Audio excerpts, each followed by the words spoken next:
No matter what circle you run in, whether it be the designer circle or the developer circle, or if you're somewhere in the middle like myself and you consider yourself to be a hybrid, chances are you've heard that old joke where everybody's always making fun of each other on the other side, where, designers can't make anything functional, but developers can't make anything look good. It's that constant back and forth that you have between those two sides. I think that most of that stems from a lack of communication, and we as designers can help bridge that gap by communicating better with our developers. And it starts by creating what I call a developer-friendly file. So in this movie, I'm going to show you exactly how I do that inside of Illustrator. So I have open here a mock-up for an app that I've been working on. And what I want to do here is I want to sort of organize this in such a way that it makes sense both to me and to the developer.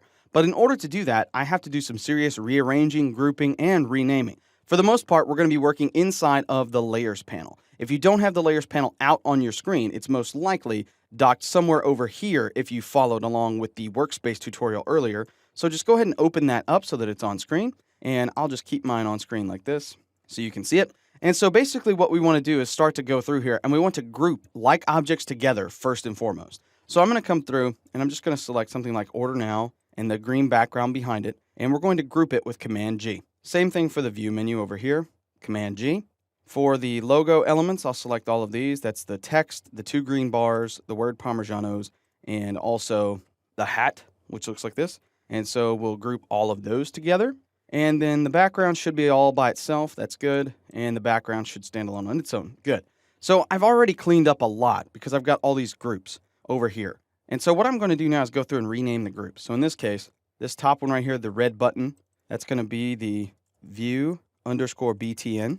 And this one is going to be Order_BTN. Now, why am I naming them these? Well, first of all, I'm keeping everything in lowercase letters. I'm also making sure that most of these just sort of go together with an underscore, no spaces or anything like that. Why?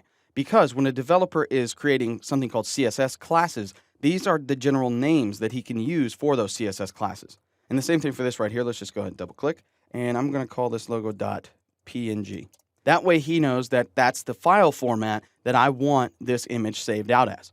Finally, for the background here, let's save this as bg_tile.png. And then for this, I'm just going to call this body because that's the overall body, the background of this app.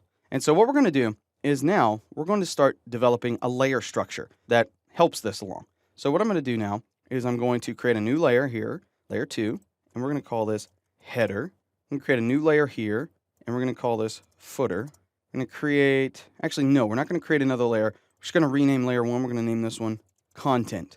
And we're going to put that in between the header and the footer. Actually, let's move header to the top, footer to the bottom, and content in the middle. Something kind of like that. So now I've got header, content, and footer. And now I don't have anything for my header or footer content right now, but let's say that I needed a title bar across the top or a row of buttons along the bottom. That would be the header and the footer. I now have places to put those. And so I'm also building the basic structure of a website right here inside of my layers panel.